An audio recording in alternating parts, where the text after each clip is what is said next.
morning and welcome back to the season 3 finale of this very unprecedented session of Live at the Legislature. Joining us this morning is Representative Gene Ward, who serves as the House Minority Leader, and Representative Bob McDermott, who serves as the Assistant Minority Leader, joining us from their homes in Hawaii Kai and Ewa Beach. Good morning, Representatives. Thanks for joining us again. Morning, Kyle. Morning, Kyle. Good morning, Ola. Hello. So we're coming actually full circle here because we had both of you on March 17th, which was our last in-person episode, the day after the Capitol had closed down. Did you ever expect that 4 months later here we'd be interviewing each other through webcam and all the changes that went on? Go ahead, you know, the theme of my office is TOA, tolerance of ambiguity. They taught us in the Peace Corps, expect the unexpected. So when it happens, you're not surprised, but quite frankly, you know, the whole world has been surprised. The nation and Hawaii is kind of waking up to, wow, what happened? Well, we're getting through it. There's been some good things. And I think, Kyle, we're going to have a little bit of difference with the majority. The loyal opposition has got a little bit of a different take. And I know we'll get into that. Maybe Bob's got some opening remarks also. Yeah. Gene and I are focused on getting the economy reopened. And we did that with our plan initially.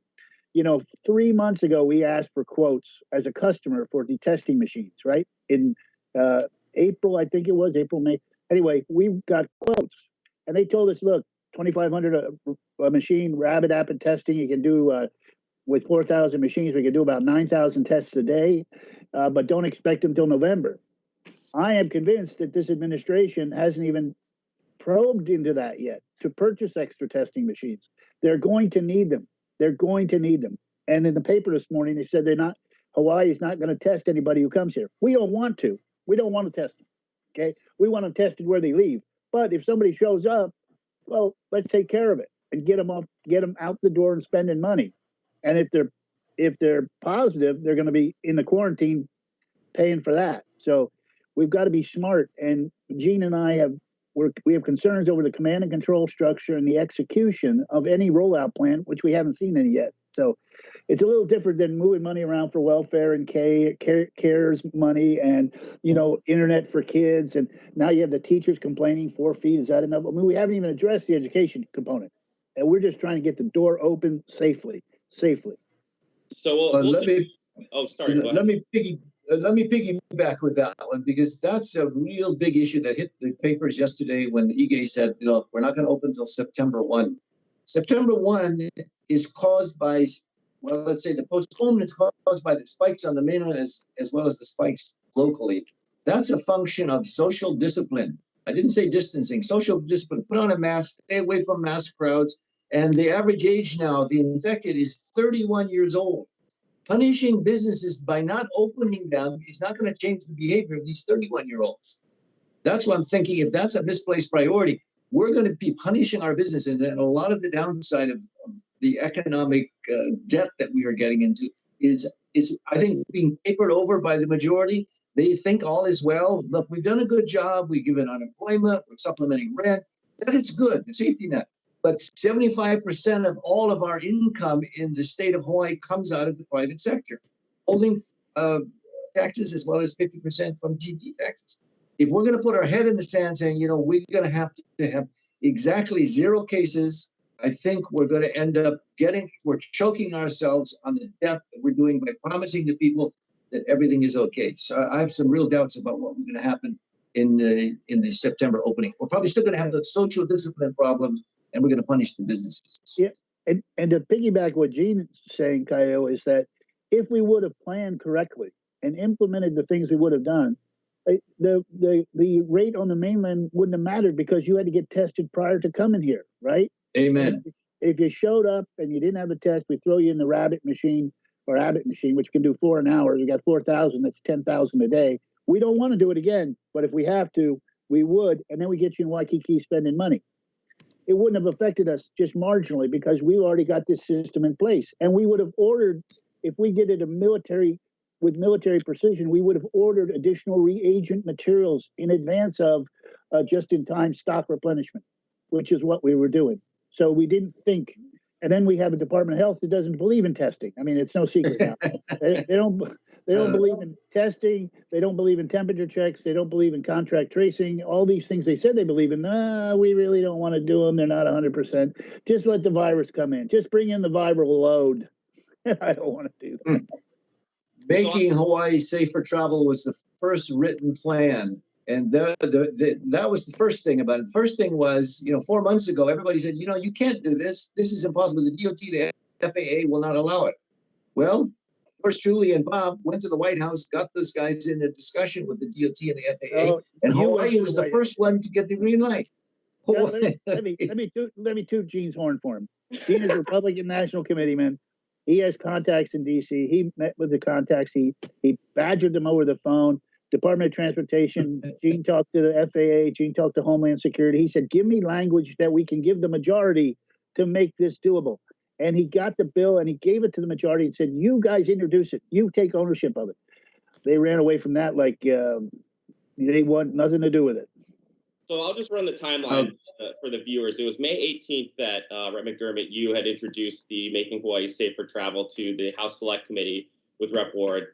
And then I believe it was the 20th that Rep. Ward had gotten the clearance from the White House. So here we are, Friday, final vote, final reading for all the bills. Can you talk about the amendment that you introduced, Rep. McDermott? So we got the whole report or our plan in earlier in the session, kind of snuck it in as comments in the journal. But then there was an amendment for a bill of health. We just laid in the steps, the 10 steps that were on page 4 of our plan, very sequentially how to do it. I think Gene and I are going to have a meeting tomorrow with someone very important, and we're going to ask, what is your command and control structure? Because I think he's drowning in quicksand. They don't know what they're doing. Everyone's stovepiping, and it's not the way you run a big operation. We have a crisis, just like a hurricane or a dam busting. We have an economic crisis, and we can address the health component, but we're not addressing the economic component. And the two have to be both addressed at the same time, as I'm sure Gene would agree. Totally agree on that. If there's anything, it's a wake-up call that we are dependent upon our small businesses. And Kaio, I'm concerned that if we open up in 2021 with the amount of debt, we're passing this on to our grandkids and our grandkids' grandkids.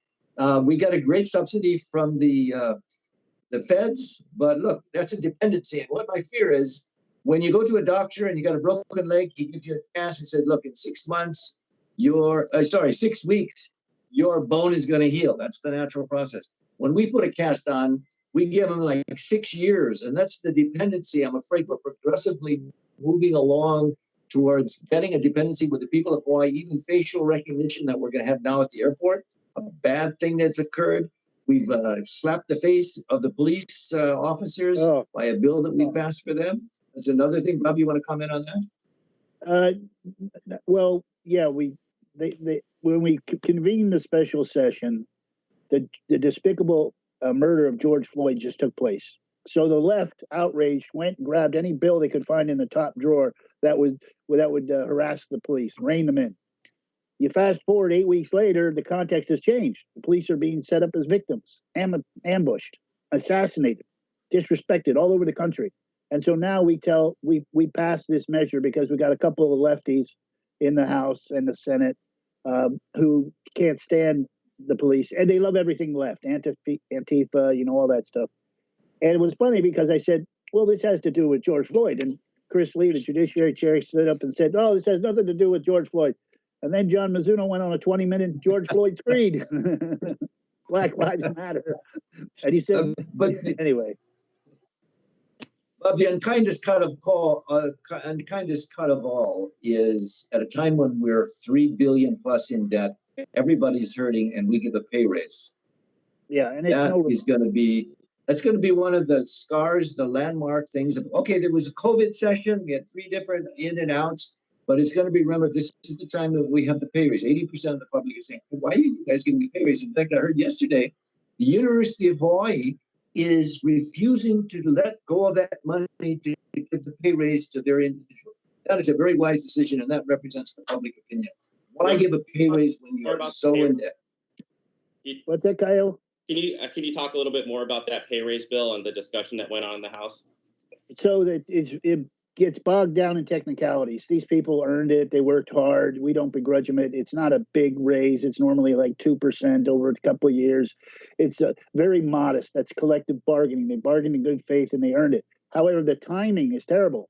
We got a 3.2 billion with a B deficit. And then we say, well, let's load another 150 million on top of it. All it's going to do is cause the entry-level public worker to be laid off sooner and quicker, because they got to make it up from somewhere. So they're going to cut 20%, and it's going to be the first in, the new hires, and they'll be without jobs. But they'll be without jobs at a faster rate because we passed this race, as if we would just left it alone. So the paper said he should veto the raise. He's not going to veto it. He'll sign it and then just lay people off because he negotiated. One of the dirty pool efforts in the narrative and the story and the record of the pay raises, I put an amendment to the leadership as well as the clerk. I was told I couldn't amend it.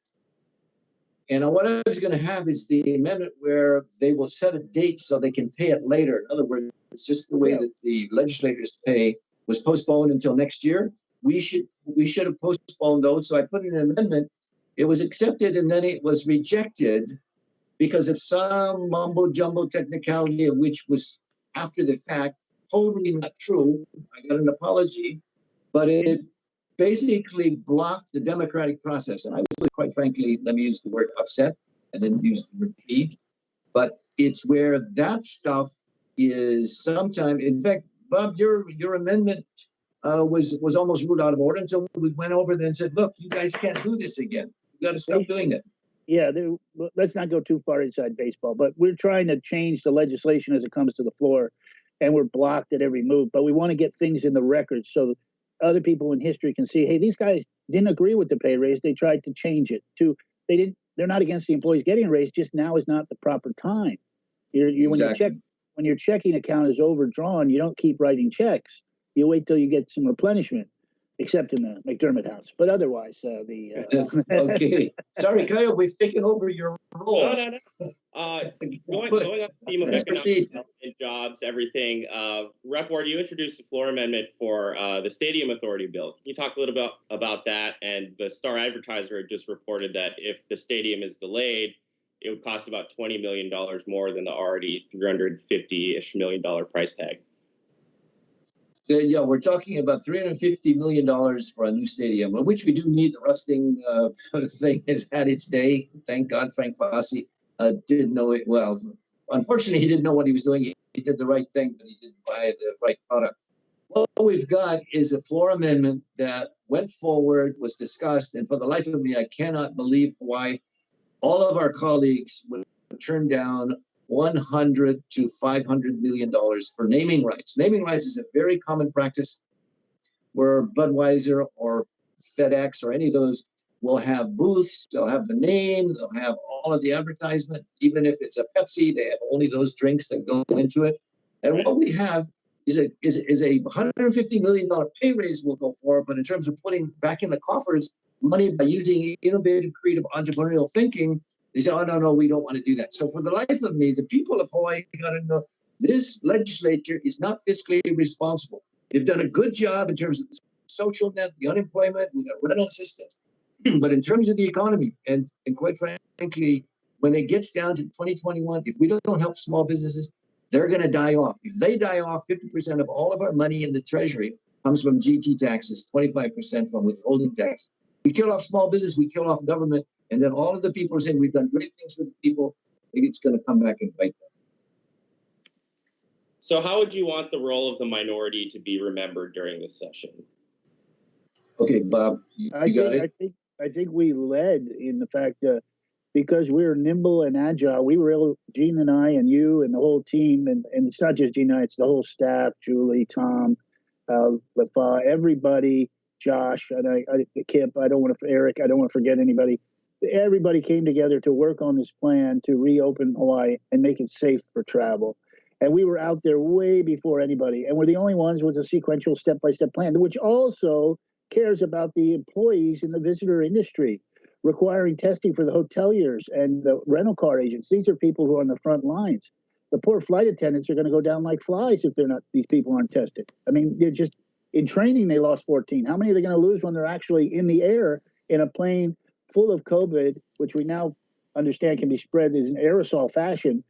They're walking through it back and forth. It's just a matter of time. So how do we deal with this? The good news is there are treatments and other things that are making COVID easier to live with. Dr. Bartlett in Texas uses a nebulizer with asthma medicine, and he's had 100% success rate. Gene, you saw his interview, right, Dr. Bartlett? You said it to Josh. Very encouraging. In fact, Bob, we're also encouraged by the Israeli company that's working on the breathalyzer, which in 90 seconds can be game changers, and all of this doom and gloom stuff about the economy can turn around rather quickly. When are they coming? It said 7 to 10 days. We'll do a show and tell with the lieutenant governor. From now, or it should be? It should be next week. Now that we are already on Tuesday, probably next week. Okay.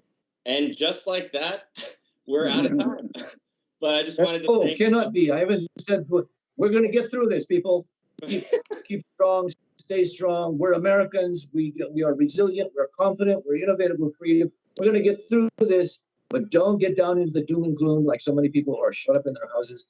We're going to be a free people. Just stick with us. Wear your mask. Keep the social discipline. You guys who are in your 20s and 30s, you guys don't think you are invincible. You're vulnerable. You guys are now the peak rate of what's going on. And Bob, thank you for all that you've done. Working together with you has been a pleasure. Thank you, Alelo, for having us. Thank you for listening to the other side of the story, the loyal opposition. We love Hawaii, but we can do better than some of the things that we're in trouble economically. We've got to get out of this hole. Yeah. Gene, I'll call you later today. Kaio, thank you. Mr. Graham and on the Alelo team, thank you guys. You're great. We appreciate all the hard work you put in for us, and Minority Research too. We stand on your shoulders. Thank you again. See you next year. Hello. And for more updates, follow us on social media at HiosGOP on Instagram, Twitter, and Facebook. With that, we will see you all next year. Aloha. Okay.